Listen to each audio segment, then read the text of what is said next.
Well, I have to finish. What I said, I may have to remove this small screw and remove the handle and the optic, and wrapping carefully. I never touch the optics because they require special cleaning, but definitely I probably need to remove the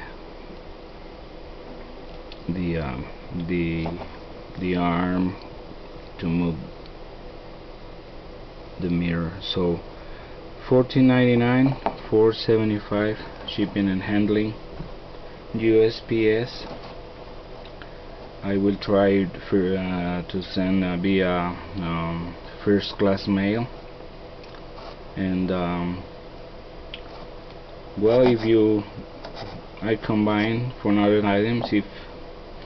If you buy something else, I maybe combine, and probably I left the handle, but definitely I want to remove the handle.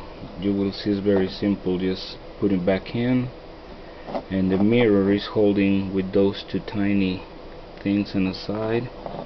So $14.99, $4.75 shipping, USPS.